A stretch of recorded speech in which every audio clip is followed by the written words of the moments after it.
Alright, folks, well, unless you've been living under a rock since Sunday night, the big thing going on in the world, of course, is not Donald Trump, it's not peace in the Middle East, it's not ISIS. Obviously, the most important thing that we can talk about, and this is indicative about what was on the front page of Reddit a few hours ago, the Undertaker's retirement. Yes, the Undertaker, one of the greatest, quite possibly the greatest gimmick professional wrestler in the history of the pseudo sport, is officially retired after years and years and years and years in the sport. And it's one of those things where it is kind of a bittersweet moment for me. I was never like really a huge fan of the guy, but he has provided a weird sense of continuity to my own life because it's the guy who made his WWF debut like the year before I started kindergarten. So all the way from kindergarten to me going to college and turning 30, he's been a consistent. The world keeps changing, the Undertaker stays the same, and obviously him, bidding the squared circle adieu, it's a big deal. It's a huge, huge loss for the sport. But, he goes out, well, not really on top because he lost to Roman Reigns, but he's going out and he's got a huge legacy, and very few wrestlers, I think, have kind of had the career that he has because he's a wrestler's wrestler. He's not a guy like, Hulk Hogan or The Rock or even Stone Cold, where really sort of the pop cultural presence kind of overshadows what they did professionally. The Undertaker, he's a wrestler's wrestler. I mean, he's like Dale Earnhardt or Brett Favre. He's like some like cultural folk hero more than he is like a Hollywood crossover star. And I think that's why WWF fans, wrestling fans in general, embrace him so much because he represents not a transcendent pop cultural product, but their own professional wrestling subculture. And that's why everybody's saying is a huge loss, just my perspective. All right, so yeah, basically to commemorate the end of his professional career, apparently, I'm just going to run down my 10 most memorable Undertaker moments throughout my lifetime. Not saying these are the best, these are the most relevant, that if you did your own list, it'd be the same thing. These are just, the 10 things I think of when I think of Undertaker and basically his entire, pop cultural crossover in-ring career. So we're covering the gamut here. All right, so number one thing I think about when I think about The Undertaker, I go back to, and it's going to sound weird if you're a neophyte, if you don't know history, Great American Bash 1990, which is a WCW show. Why I'm bringing this up? Because during that show, there was a match between Lex Luger and a guy named Mean Mark Calloway, who would later go on to become The Undertaker in Survivor Series later that year. So this is one of those things where I remember when I watched this one, I remember watching the pay-per-view live and not really noticing it because I didn't really care about Mark Calloway. But here's the thing, it took me years and years and years to realize that Mark Calloway and Undertaker were the same person. And when I finally like rewatched this match, like in 1995, 1996, somewhere in that time frame, it blew my mind because I totally forgot the Undertaker was in WCW. So I was just like, oh man, woo, that's crazy. I had no idea this guy was like Superman actually debuting in Marvel. Such a weird sort of, crossover kind of thing. So that will always hold a special place in my heart. That's like probably the earliest memory I have of him that is actually worth talking about.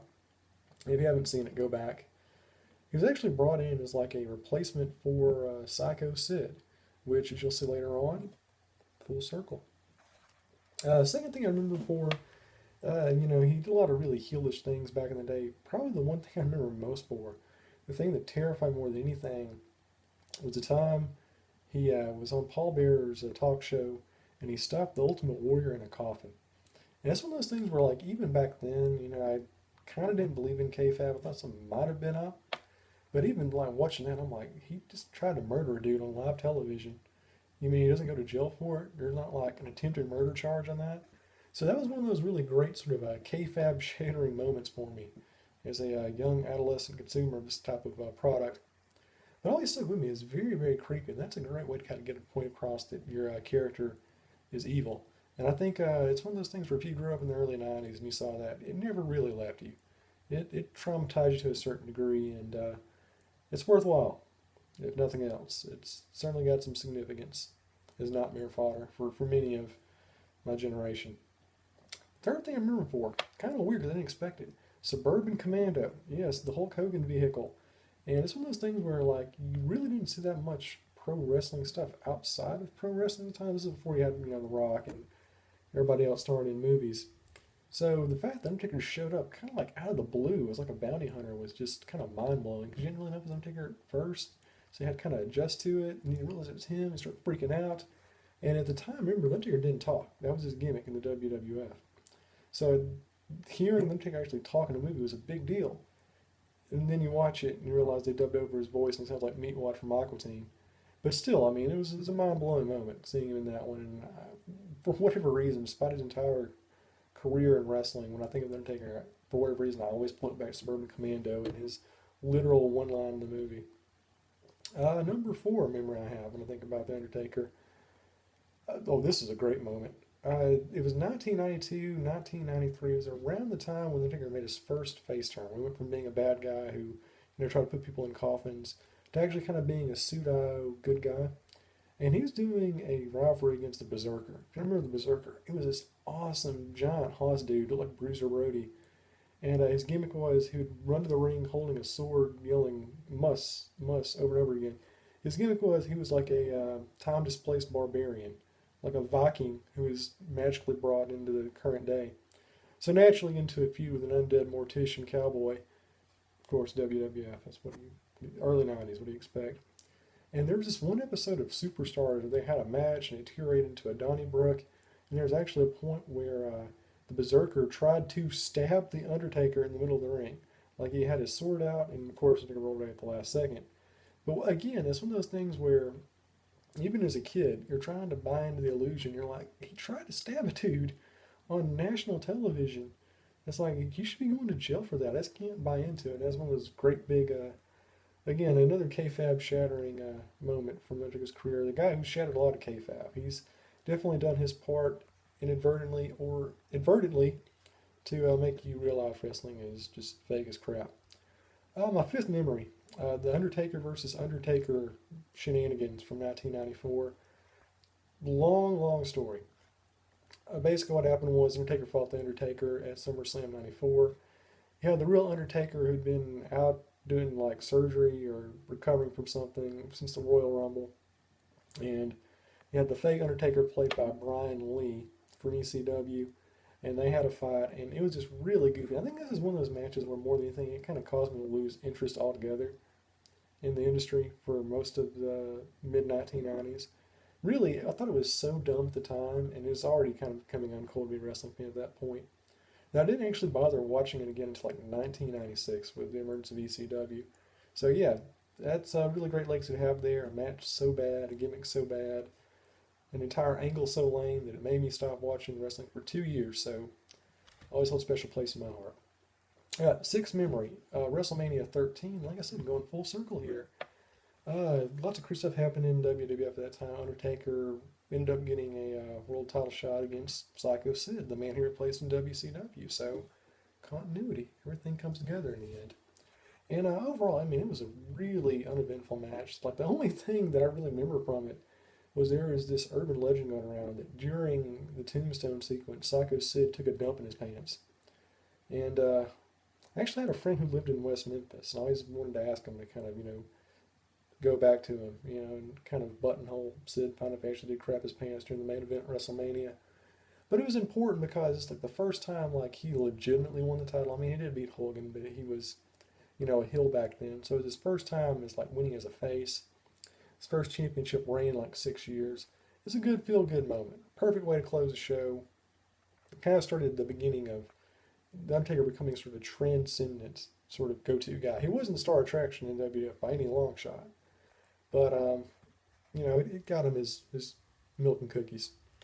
All right, got to do this very, very fast. The other thing I remember, and this is number 7, nothing to do. I'm going over Giant Gonzalez. I'm going over his feud with Kamala. I'm going over the ministry. I'm going over all that stuff. Don't care about that. But for whatever reason, I remember his appearance on Celebrity Deathmatch. That is ingrained in my memory for some bizarre reason. For those of you who don't remember, Celebrity Deathmatch was this claymation show on MTV. And MTV was real buddy-buddy with WWF in the late 90s. That's when he started doing Heat and doing some crossover stuff. And it was a claymation show where celebrities fought to the death. It was really gory and gross and over the top. And there was one episode where The Undertaker showed as himself And he fought a demon-possessed kid, and I don't know why. That has just stuck with me for so long. Just, I don't know why. Why that's one thing to think about. All the matches I had, don't remember that, but I remember the damn Celebrity Death match. So there's that. All right, and now we're going to jump a lot of years. We're going to actually go back to 2005, which is my next major memory of The Undertaker. Like the worst timed angle in the history of pro wrestling, the Muhammad Hassan incident. It was an episode of SmackDown that aired on 7/7/05, the day of the London terror attack. And basically, they had a feud between Undertaker and Muhammad Hassan. Muhammad Hassan was a guy who was like a really angry Muslim guy who was tired of being, racially profiled. WWE got tired of him and basically turned him into like an Islamic terrorist. And this episode, the Undertaker got attacked by him and like a whole bunch of like ISIS operatives wearing sheets. They choked him with piano wire. It was so bad they actually booted the character off SmackDown and they didn't use him. And they had a really terrible match on pay-per-view. And Muhammad Hassan was never seen again. So I always remember that one. Great way to literally bury someone's career. My ninth big memory, 2009, the best match in Undertaker's career by a long shot. WrestleMania against Shawn Michaels. Just a great match. I mean, he had a lot of really good matches, starting off with the match against Batista.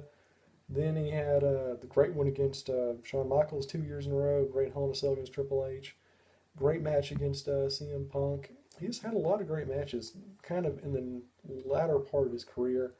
Really became one of the best big men ever.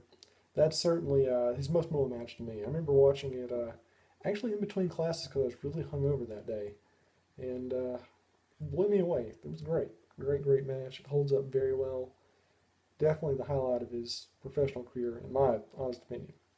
All right, and the last thing I remember about The Undertaker, going back a couple of years, the streak is over when Brock Lesnar beat him. It was a really bad match, but historic moment. Obviously, we all seen the memes of the guys freaking out in the crowd, can't believe it. But it's important for me because I think that was really more than actually what happened at the last WrestleMania. This was kind of the end of his career. I think this is the point where he kind of knew it was all downhill from here. They wasn't going to be doing as many shows. They're going to be setting up as a special attraction, that his regular work in the ring really was going to be up to snuff. And it was a big moment. I think that was really the moment where he kind of realized the WWE's going to stop pushing him. They're going to stop, making him a star attraction. And from here on out, it's all downhill, and it's just a countdown to his retirement. And apparently we had that retirement on Sunday. So that's it. So those are my Undertaker memories. Like I said, not my favorite wrestler. I mean, he's got a reputation. Some people say he's a consummate professional. Other guys say he's kind of a jerk. I got nothing against him. I mean, he's had some good matches, and he's had a lot of memorable memories. I mean, just looking at this stuff, you really can't do a top 10 countdown like this with many other wrestlers out there. So he certainly made an impact, and whatever he's doing, I hope he's having a dandy retirement. I hope he's going out there and hanging out in Texas or wherever he's from and just enjoying the twilight of his years and collecting retirement Social Security checks and tombstone and whatever comes along his property and his yard. All right, so that's it. Those are my memories of The Undertaker. If you have memories, feel free to chime in. Let us know how you feel and what you're going to remember the dead man for. All I can say is, happy trails. Thanks for the memories, and I guess I'll be seeing you on the other side.